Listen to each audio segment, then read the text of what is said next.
Hey minions, welcome to Crank It Up. This is the Postmortem for Game 10, Zombie Elder Things, the number 14 seed, versus Time Traveling Vikings, the number 19 seed. Before the match, 58% of people picked Zombie Elder Things to win, while 42% picked Time Traveling Vikings. I picked Time Traveling Vikings to win for a number of reasons, but one of which was the fact that we had actually played this exact exhibition match between Smashness and I, and we knew that was going to be a rematch, and Time Traveling Vikings won that game pretty handedly. Now, if you saw the Game 2 log, you know that the opposite result happened when it actually mattered, and Zombie Elder Things won that game handedly. But still, Time Traveling Vikings won in the best of 3, winning games 1 and 3, and they'll be the ones advancing to round 2. Time Traveling Vikings can be a little bit frustrating because the Vikings are incredibly inconsistent. I was thinking about how to describe it, and I was taking a short break, and I realized that Hero from Super Smash Bros. Ultimate is exactly like the Vikings, in that there's incredibly high upside, but it's incredibly random, and it often feels like that upside will be used against you, but you rarely get to use it yourself. If you're not familiar with Super Smash Bros. Ultimate, Hero is the main character from Dragon Quest, and he has a series of moves that you can choose one of 4, and it's randomly chosen the list of 4 that you'll get. So the few times that I'll play Hero, I'll get like the worst possible options, and then I'll play the computer, and he'll get the one that kills me instantly every time. It's just incredibly frustrating. And that's how Vikings can feel at times. I think that Time Traveling Vikings should win this matchup more often than not. Obviously, that's why I bet on them. But it's going to come down to what cards that they steal. One of the major factors about that first game is the fact that the zombie cards are worded in such a way that they actually trigger Time Box. The faster the Time Box gets out, the better this team is going to do, for a couple of reasons. Number one, it gives them extra speed for playing minions, and that will help keep up with the fact that Zombie Elder Things can be incredibly fast.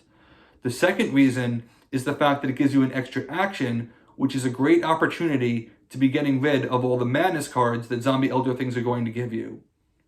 When you combine that with their stall tactics and the fact that keeping minions off the board makes it harder to get Elder Thing out, it's going to bode well in Time Traveling Vikings' favor. If they can steal Elder Thing and hold on to it for the entire game, that's also going to be a key ingredient. You already had the Viking cards like Valkyrie and Ransack, which triggered Time Box, but now you have the potential of stealing zombie cards like Gravedigger and Grave Robbing that would also trigger Time Box. You know, that's a pretty big advantage. Of course, you have very little control over what you're going to get unless you get a card like Cast the Runes or any other way of knowing what's on top of the deck. In Game 2, they happen to trip a lot of Shogoths, which they can't steal, which is unfortunate. And I think it's safe to say that Time Traveling Vikings go based on how well they steal cards. In Game 1 and 3, they stole a great deal of cards, and they stole really good ones. In Game 2, they didn't. In the exhibition game, they did. When you think about a card like Ransack, Ransack has some very good options. You can take They're Coming to Get You, which would be very powerful for Time Traveling Vikings, because it means that Vikings now have access to their discard pile, which is important because of the fact that Vikings have what I call negative card draw. This is where a lot of the frustration lies. Not only is there randomness on what you steal, but there's also randomness on what you draw. And while that's true of everything, it matters to Vikings because you'll be putting cards back on top of your deck, and you'll be seeing those same cards over and over again. In order to use the Viking benefits, you have to put cards back on top of your deck, which means that if you have nothing but bad cards, you're just going to be seeing those cards, and instead of drawing into something new, you're going to be drawing into something stale. So there's possible randomness on there as well.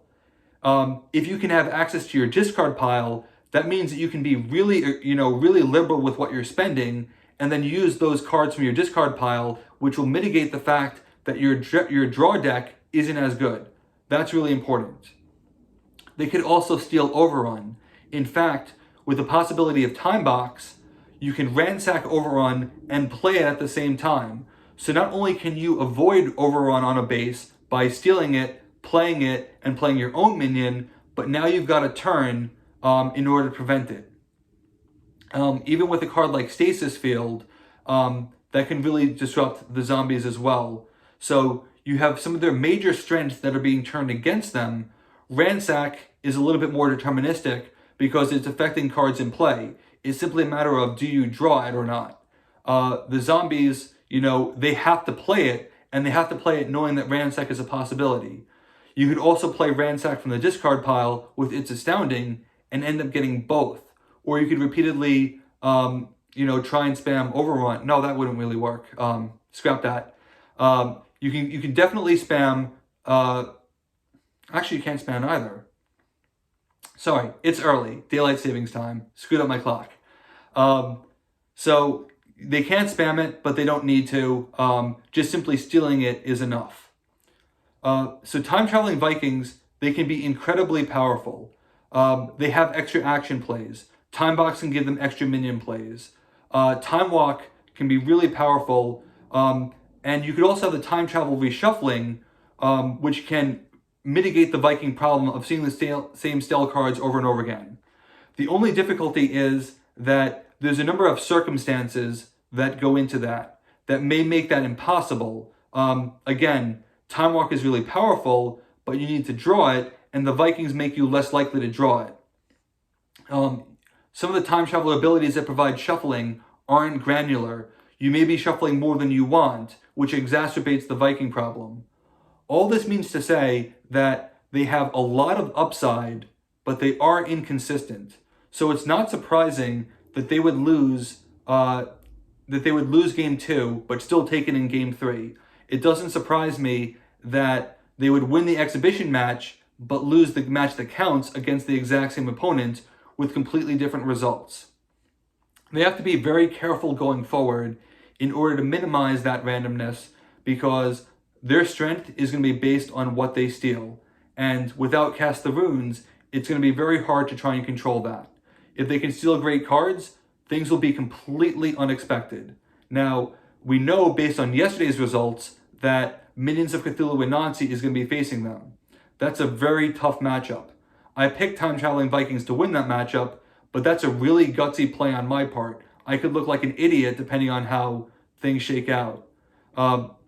With Vikings, it's incredibly random. It's one of the reasons why I seeded them lower, but I got talked into, I credit Sonus and Chedorific for talking me into Time Traveling Vikings and making a case for them that the upside would get hit more often than it doesn't.